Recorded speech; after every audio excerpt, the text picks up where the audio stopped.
hoje estamos aqui com a AgroGalaxy. A gente fala muito do setor agro, trouxemos aqui uma novata na Bolsa, com uma longa história, mas uma novata na Bolsa, fez seu IPO recentemente. Estamos trazendo aqui ela para mostrar para vocês qual que é o modelo de negócio, qual que é o setor que ela está inserido, quais são as avenidas de crescimento que a empresa busca, tá bem? Então, primeiramente, obrigado, Daniel, pelo seu tempo, pela sua disponibilidade. Se quiser contar um pouco para o pessoal sobre qual que é a sua história na empresa, qual que é a sua história como um executivo, né? Fica bastante à vontade. João, obrigado aí, boa noite, pessoal. Obrigado aí pelo convite, pela chance da gente expor aqui o AgroGalaxy, né? Como você falou, a gente é novo na Bolsa, né? Tá listado agora há 1 ano. Vou me apresentar, então, né? Eu tenho 16 anos aí de relações com investidores, passei aí por grandes empresas e vim aqui há mais ou menos 2 anos com esse desafio de fazer o IPO. Né? E aí, assim, minha função desde então foi cuidar dessa área, né? A gente construiu uma área, agora estamos com um time de 3 pessoas, a gente procura deixar um material bem publicadinho, a gente ouve bastante o que o investidor fala, o que quer ver, como quer ver, se tá bom, tá? Para ajudar na análise da companhia, né? Porque uma das dificuldades que a gente teve, João, foi exatamente no IPO, né? O pessoal não tem conhecimento do setor, né? Um setor, como você disse, né, estreante na Bolsa, isso dificultava, né, as casas a fazerem análises e muita gente não entender muito bem, né, muita gente tem medo, né, de volatilidade de agro, hoje não entender mesmo o setor e fica com medo de olhar o papel. Eu acho que o interessante é que essa é uma grande verdade, né? Nos últimos anos, a gente viu o agro crescer muito, mostrando a resiliência e a força dele. Algumas empresas abriram seu capital, entre elas a AgroGalaxy, e o pessoal tem muito medo. Eu acho que esse medo também tem muito por conta do desconhecido, né? A gente não tinha tantos pares antigamente na Bolsa, ainda não se tem tantos pares assim, no mercado extremamente fragmentado, a gente vai conversar sobre o mercado, mas o mercado extremamente fragmentado, com muita oportunidade, mas que as pessoas infelizmente não conhecem ainda. Se quiser, Daniel, comentar um pouco sobre o que é a empresa, qual que é o modelo de negócio, para todo mundo que for assistir isso, ficar ciente e ficar bem à vontade. Claro, legal. João, posso compartilhar um material aqui com vocês? Claro, tá na tela já. Tá, vamos lá. Eu queria mostrar aqui para vocês primeiro o setor, porque, como eu disse, né, um setor estreante aí em Bolsa, o João colocou bem, né? A gente tem um outro player na Bolsa que é similar a gente, né? Tem um pedaço do negócio dele que é igualzinho que a gente faz, e tem um outro que são os 3 consolidadores, né? Nós e mais 2, e o outro saiu uma notícia recente que está listando fora do Brasil, né? Então está dando exposição para o setor, né? Começar aqui falando do agro aqui no Brasil, todo mundo sabe o quanto a soja e o milho são pujantes e o Brasil nesse contexto é super importante, né? Na fatia mundial aí, que eu trouxe esses gráficos aqui da esquerda para mostrar que a projeção é que o Brasil continue ganhando share aqui, principalmente em soja, né? Milho também. E aí isso fica bastante claro, né, nesses 2 gráficos aqui que a gente trouxe. Um outro ponto, João, que a gente até mostrou aqui no nosso Investor Day, o pessoal fica com medo de queda de preço de commodities. Quem acompanha um pouco mais, né, variação de preço de soja e milho, subiu muito no ano passado, essa safra ainda vai ser muito boa, mas tem uma perspectiva de que o ano que vem vai cair um pouco em reais, né, então a gente trouxe esse gráfico para mostrar, né, que o agro, na verdade, ele sempre teve, né, uma commodity para o produtor, tá, lá do produtor agrícola, uma margem aí de 25%, chegou a 75% e chegou lá no ano passado num número excepcional de 250%, e esse a gente quis mostrar que realmente foi um ano excepcional, né, uma safra excepcional, e agora está voltando para os níveis normais, né, então não é nada que o produtor vai quebrar, não vai ter retorno, não é nada disso que a gente está vendo nesse cenário. E aí o elo da cadeia que a gente atua, né, nós somos um varejo de insumos agrícolas, ou seja, a gente está aqui num lugar que a gente fornece tudo que o produtor agrícola precisa para fazer a sua safra, né? Então, principalmente soja e milho, né? Depois eu mostro um pouquinho mais a nossa exposição, mas é principalmente soja e milho. E aqui é o tamanho desse mercado, né? Então, qual que é o tamanho do mercado de insumos agrícolas no Brasil? Já foi de 180 bilhões de reais e hoje está em 250 bilhões, né? Com essa alta de preços que eu mencionei, né? Fertilizantes, defensivos tiveram uma alta muito relevante nesse último ciclo agora, e isso impactou o nosso mercado, né? Então é um mercado gigantesco e é pulverizado, né? Então você olha para os maiores players, nós e esses 2 concorrentes nossos, ninguém tem mais do que 5% do mercado de insumos, né? E somos os maiores e consolidadores. O resto são pequenos, e também existe a venda direta, né? O elo que a gente está, na verdade, como se fosse um one-stop shop, né? O produtor grande, ele compra diretamente da indústria, né? Ele tem acesso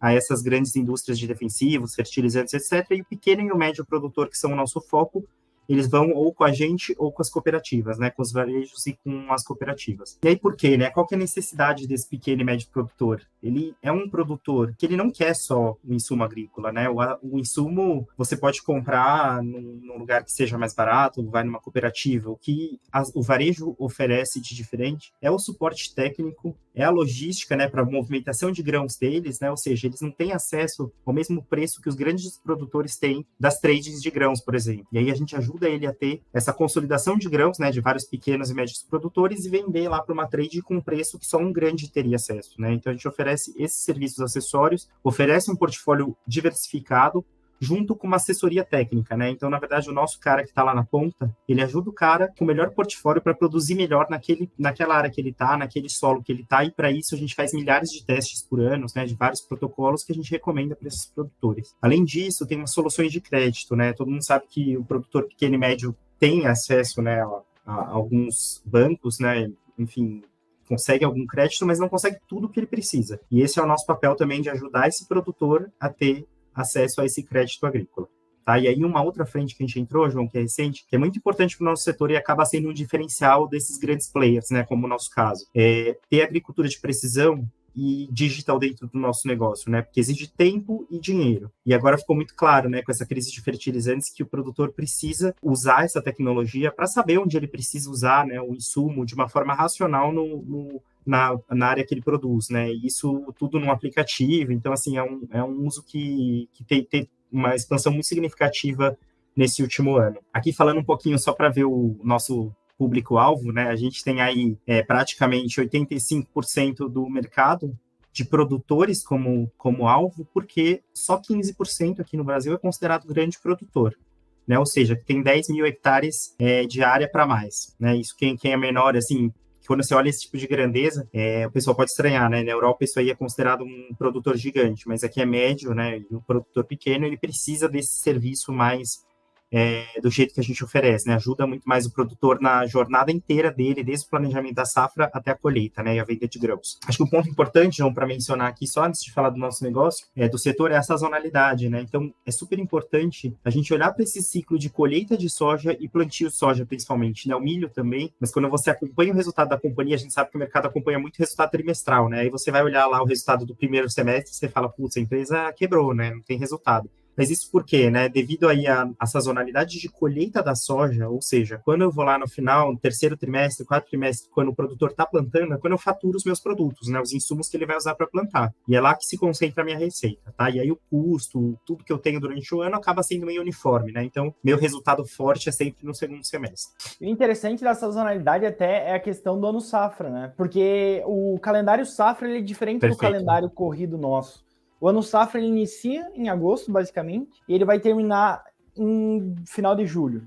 Enquanto o nosso calendário, que a gente está bastante acostumado, é começar em janeiro e terminar em dezembro. Eu acho que essa é uma outra questão que fica, né? Da questão do desconhecimento. Muitas vezes a pessoa pega o resultado semestral ou trimestral do primeiro, segundo trimestre ou primeiro semestre do ano, parece que a empresa está muito mal, mas a realidade ela está muito bem. Está muito melhor do que estava no ano passado, tem crescido muito. Só que isso ainda não apareceu nos resultados porque grande parte dos insumos eles são entregues no segundo semestre, né? Dependendo muito da cultura, etc. Então, eu acho que o investidor que conseguir entender, tomar frente nisso, tem muita vantagem, consegue tirar muita vantagem nesse conhecimento, dado que as empresas do agro, grande parte delas, ao meu ver, estão bastante descontadas e tem muita oportunidade de setor. É isso aí, João. Esse seu ponto é super importante porque nem é só para pessoa física, né? Ou para quem vai investir em bolsa, não tem o conhecimento, digamos, de um cara que trabalha no fundo.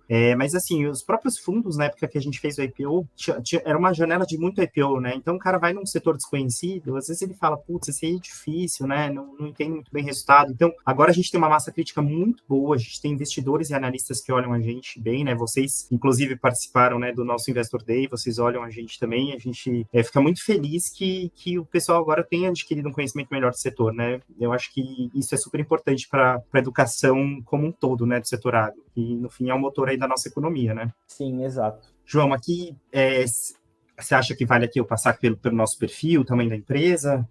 Acho que sim. Vamos lá. Então, aqui, como eu disse, né, a gente está aqui no meio do que o produtor precisa, né, a gente gosta de se chamar de one-stop shop, né, que é uma loja que o produtor pode ir lá e encontrar tudo que ele precisa, né, todas as soluções. Então, os insumos, que é o básico, né, eu ofereço uma gama gigante aí de defensivos, sementes, fertilizantes, especialidades, e além disso, barter e originação de grãos, né, o que é isso? Eu ajudo o cara a vender o grão, né, o produtor a vender o grão dele, seja para vender para uma trading, ou ele trava o preço dele de grãos, e eu troco isso por insumos, né? Por um número de sacas que eu fixo no momento que ele vai comprar. Então tem essa modalidade também. E eu ofereço serviços financeiros, né? Crédito, soluções financeiras e agrícolas e tecnologia para o nosso produtor. Aqui um pouco da nossa história de crescimento. É importante falar que a história que nossa começou lá em 2009, né? Quando o Private Equity, que fundou a companhia, começou a olhar para o setor agro aqui no Brasil, viu uma grande oportunidade de consolidação do setor, e identificou que, assim, ia ser um setor que ia crescer muito, né? E como eu falei, né, agora há pouco, a gente tem, sei lá, 5% de market share, 4, 5%, né, considerando todas as culturas. Os outros players, um maior tem muito parecido com a gente, outro tem menos, mas existe uma oportunidade clara dos players que são consolidados e são estruturados como nós de consolidar o mercado, tá? Isso esse Private Equity identificou lá em 2009. Em 2016, fez a primeira aquisição. E aí, a partir de então, começou a fazer aquisições estratégicas em cada região, né? Então, assim, qual que é a estratégia desse fundo? É ir comprando os players que são referência na localização que eles estão. Então, você pega lá a Rural Brasil, é referência lá na região centro-oeste e norte do Brasil. A AgroSem na região sul, né? Que pega lá o Mato Grosso do Sul e o Paraná, que é esse segundo aqui, boletim de 2017.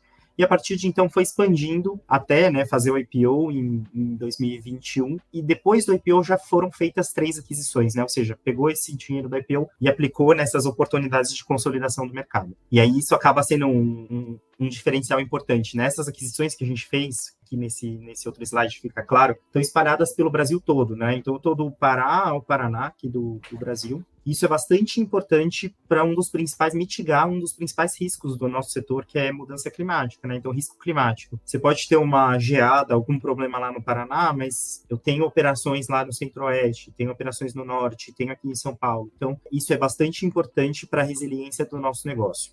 Tá? E, assim, essa história dessas companhias que foram adquiridas, né? Muita gente que tem medo aí do setor e fala, pô, mas setor volátil, né? O produtor pode quebrar, tal. Eu acho que, assim, é um risco que o produtor vai correr, né, com mudança de clima, com o que quer que aconteça, né, com o produtor, mudança de preço de commodity, etc.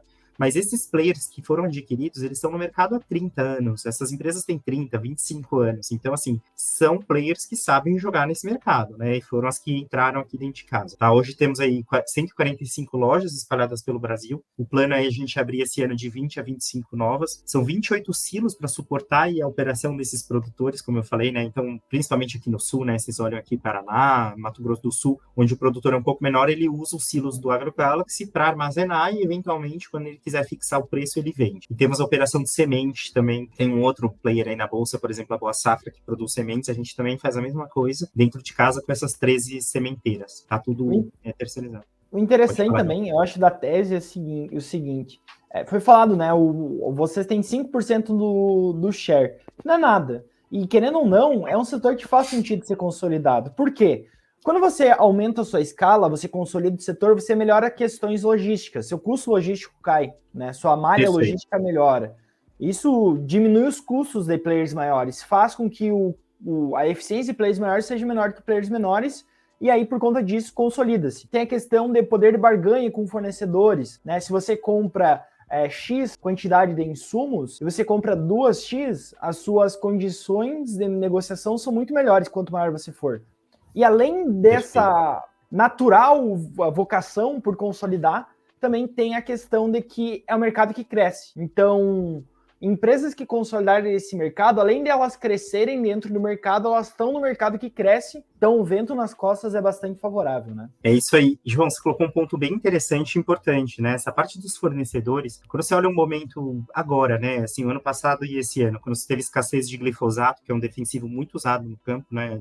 No pré-plantio, e você olha para fertilizantes, que todo mundo conhece, né? E teve a guerra da Ucrânia com a Rússia. Isso gerou um barulho muito grande no mercado de fertilizantes, né? Um barulho que pudesse faltar alguns tipos de fertilizantes aqui para o plantio de soja. E o que ficou claro agora com os nossos fornecedores é que eles vieram a gente e vieram oferecer o que eles tinham disponível, né? Porque hoje eu sou muito relevante no mercado com essa consolidação, né? Então, para eles, é muito importante ter um player como a gente ao lado, né? Então, isso que você falou, além de tudo, tem essa questão de quando falta, tem algum barulho no mercado, nós vamos conseguir atender os clientes, né? Então, essa é a verdade, né? Nós temos 23 mil clientes espalhados nesses 12 estados que eu falei há pouco. Aqui, a cultura, João, acho que a maior é soja, né? Brasil super relevante em soja e a segunda é milho. A gente tem um pouco de café aqui em São Paulo e Minas. São 1.000 cidades cobertas, né? Para vocês terem ideia da relevância, e 13 milhões de hectares cobertos aqui pela companhia, e uma capacidade estática aí de quase 1 milhão de toneladas de capacidade que você gira aí em torno de 3 vezes ao ano, né? 2 vezes soja, 1 vez milho. Aqui um pouquinho da nossa administração, né? A gente teve um anúncio recente, o João pôde acompanhar. Sheila assumiu como CEO da companhia agora, né, em setembro. É uma pessoa que tem uma história gigantesca no agro, né? Todas essas pessoas que estão aqui têm uma história gigantesca no agro, uma experiência super grande, né? Não tem a mesma experiência de alguns executivos que o pessoal deve conhecer bem, porque são de outros setores, né? Agora que o agro tem exposição à bolsa, vocês vão ouvir bastante falar deles, né? A Sheila já falou bastante com o mercado. Estreou agora, como eu falei, né, uma experiência super grande, aí, principalmente o sul do país, que ela comandou aí numa grande indústria por um tempo, e o político é o CFO e o DRI que vocês devem conhecer também, né? Então, assim, uma administração bastante robusta, aí não vou ficar passando nome a nome, depois vocês podem acessar a apresentação, mas são todos muito relevantes aí no mercado agro. Tem uma cadeira que eu gostaria de destacar aqui, João, que é a cadeira do Zanck, que é de Diretor de Soluções Agronômicas e P&D. Porque, né, isso é um diferencial muito grande da janela que a gente está hoje, né? Porque a gente precisa de um cara, né, que, assim, consolidando o mercado, o que acontece, né? O pequeno, ele não tem a mesma capacidade que a gente de fazer pesquisas e de fazer a recomendação do melhor portfólio, só que por trás disso existem milhares de testes que a gente faz no campo, né? Então, com milhares de produtos, a gente fala, né? O que não falta é produto no mercado, né? A gente só precisa recomendar para o produtor aquilo que funciona melhor. E aí o Zanck tem esse papel aí de ser o cara que vai fazer o P&D, né? E P&D nosso não é P&D de indústria, né? Não vou pesquisa em desenvolvimento, né? Não vou gastar para desenvolver uma molécula para... Não, eu vou testar os produtos que estão disponíveis no mercado e ver qual que funciona melhor naquela região para atender melhor o meu cliente. Tá? Acho que esse é um papel bastante importante que a gente quer desenvolver. A Sheila deixou isso bem claro no nosso Investor Day, né? Com sustentabilidade, testar produtos biológicos, priorizando essa categoria de produtos, que inclusive tem uma margem melhor para a companhia.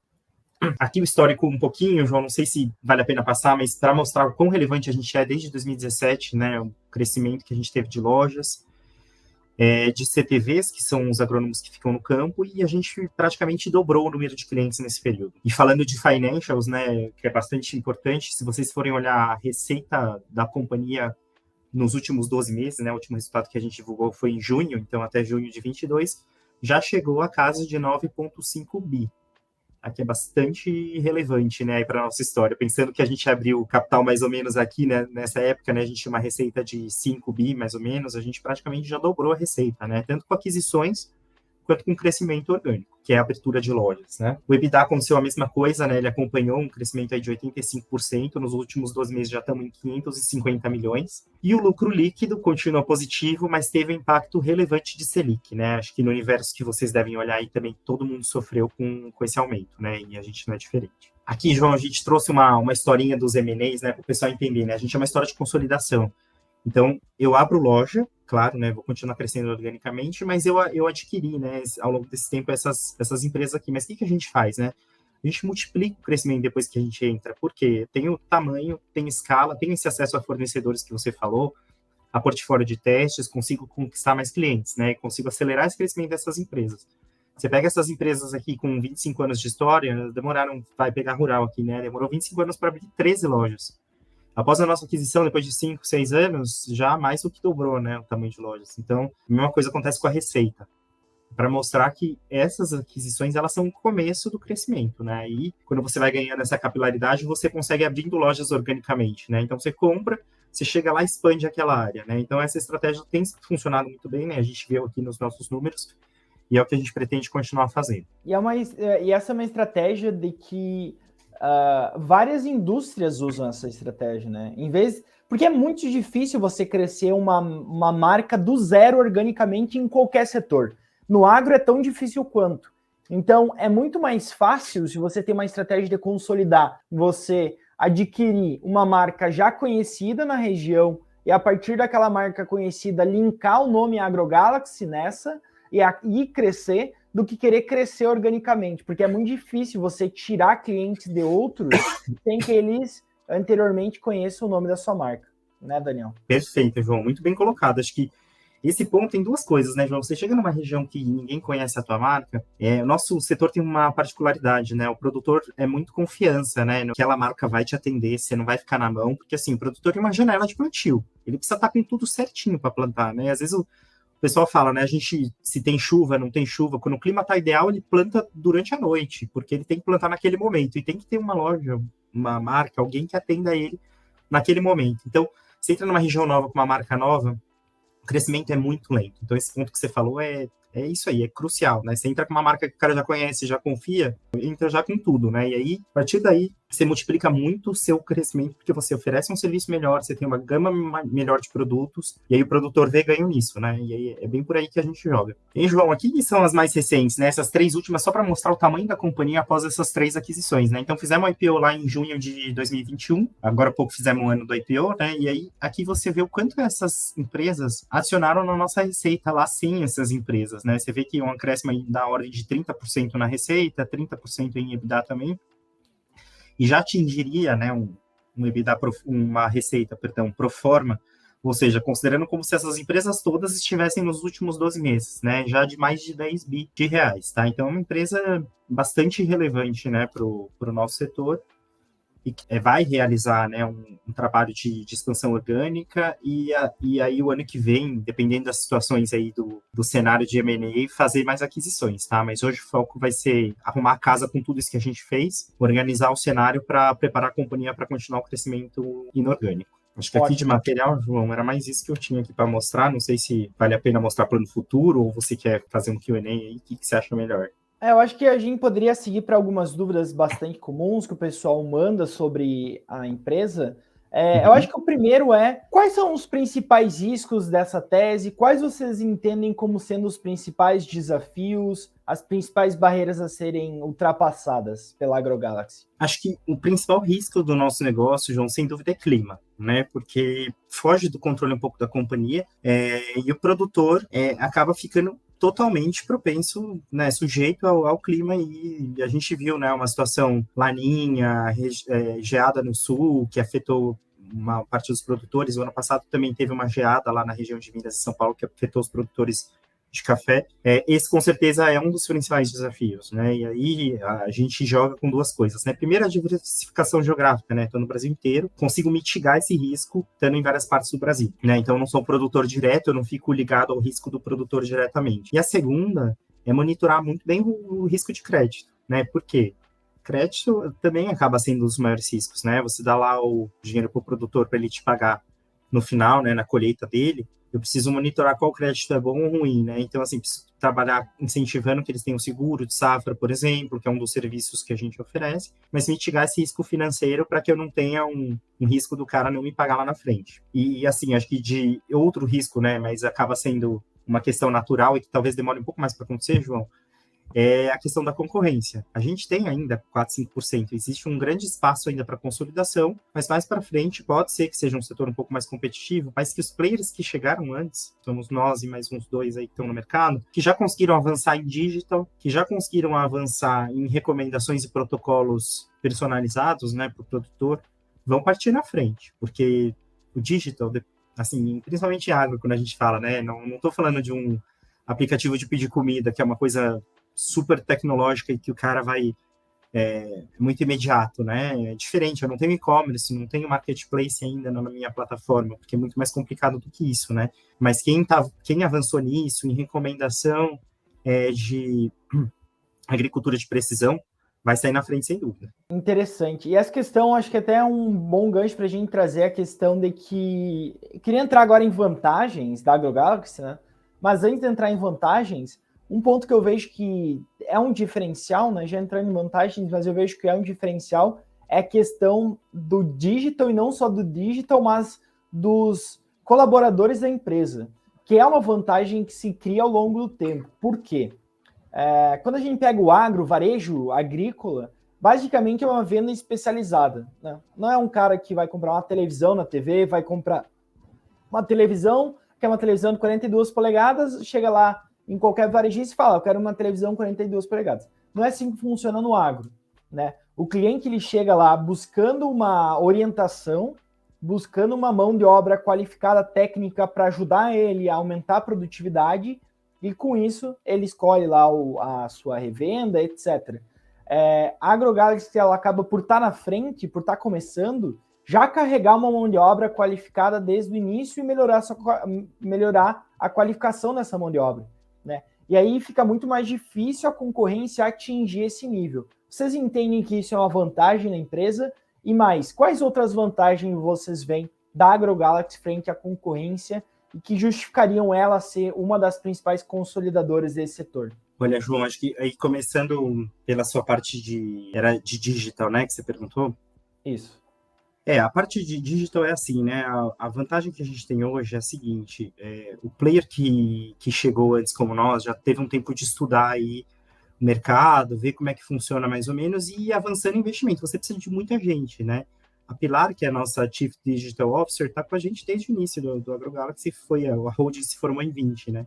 Uma pessoa que tem uma equipe grande para desenvolver, ela trouxe já várias novidades e tem que ir testando o que funciona com o produtor, né? A mão de obra, João, foi o primeiro ponto que você comentou, é o seguinte: o que é importante para uma revenda do nosso tamanho? É trabalhar com cultura. Você trabalha com cultura, trabalha com uma remuneração adequada, que atrai aquele bom CTV, né, que é o consultor técnico de vendas aí, que vai trabalhar na ponta. Ele precisa trabalhar com um mix lá que funcione bem para a companhia, né, que traga margem para a companhia, ou seja, não vai ser vender mais volume de fertilizante que ele vai ganhar mais dinheiro. Ele precisa trazer produtos que tragam margem para a companhia também. Então, essa remuneração ela tem que ser adequada. O cara que vai ser bom vai ganhar mais, né? Então, focar um pouco em remuneração variável e cultura. Por quê? O cara tem que ter orgulho de trabalhar aqui, né? É uma empresa que surgiu há 2 anos, mas já está do tamanho que está. Então, isso, e reconhecendo os talentos, etc., isso é muito importante para o nosso setor. Mas, assim como todos os outros, João, a gente vê que existe uma concorrência por mão de obra muito grande. Então, essa questão de trabalhar a cultura, trabalhar a remuneração e trazer o cara para perto, né? Gostar de ficar aqui, trabalhar aqui com a gente, é muito importante para a gente, né? A gente ganhou o Great Place to Work, né, esse ano, que foi uma baita conquista para a gente, né, em 2 anos de história de holding, e isso faz parte da estratégia de retenção, porque acho que isso é realmente muito crítico, né, no nosso setor, a mão de obra especializada em vender lá na frente. De vantagem nossa, João, acho que você colocou um ponto muito importante já, que é o nosso tamanho. Então, com o nosso tamanho, a gente consegue fazer duas coisas, né, que, a meu ver. A gente consegue já, com a penetração que a gente tem no Brasil, eu consigo ir abrindo loja nas regiões que eu já tô, né? Então, eu não preciso entrar num estado, comprar uma marca nova para entrar num estado. Eu já consigo abrir com a marca que eu tô, né? Pode ter uma região ou outra que uma marca é muito forte, eu vou expandir mais rápido, mas já tem uma vantagem aí de poder crescer organicamente de uma forma diferenciada, né? Que é um pouco difícil para revenda que é média, pequena, não consegue fazer isso. Outro ponto é que eu consigo, perdão, com essa tamanho que eu tenho, a negociação com os fornecedores, né, que foi outro ponto que você colocou. Então, além de ser bem atendido por esses fornecedores, o pessoal vem atrás da gente, né, oferece aí produto quando está com escassez, ou então novidades, né, para serem testadas em campo. A gente tem 3 centros de testes em campo para ver quais produtos funcionam, qual é o atingimento daquilo que ele promete. Muitos fornecedores procuram a gente para testar os produtos no nosso campo, para a gente, então, recomendar para o produtor, tá? Então, acho que esses 2 pontos são os que eu destacaria, que são, acho que, os principais para a gente fazer frente a essa consolidação.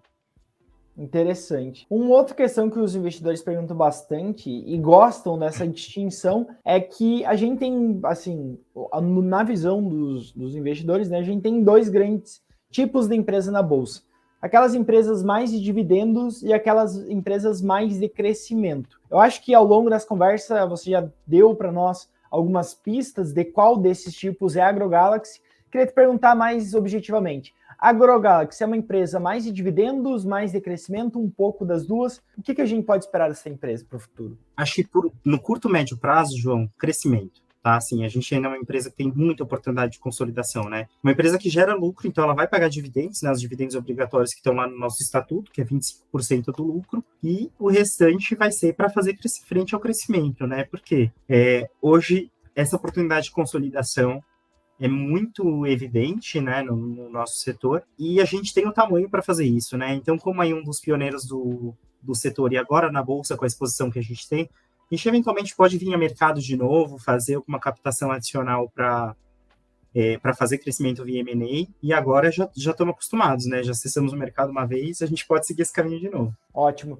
E para finalizar, Daniel, eu queria entender um pouco mais sobre perspectivas, tá? Onde é que vocês imaginam a AgroGalaxy daqui 5, 10 anos? Se puder comentar um pouco sobre crescimento, acho que poderia agregar bastante, já que a empresa é uma empresa de crescimento, né? Tá bom, olha só, João, eu não posso te dar nenhum guidance, né, do que vamos ser, mas assim, qual que é a nossa ambição, né? Ser uma das melhores companhias de insumos agrícolas do Brasil, né? Oferecer o melhor portfólio para o nosso cliente.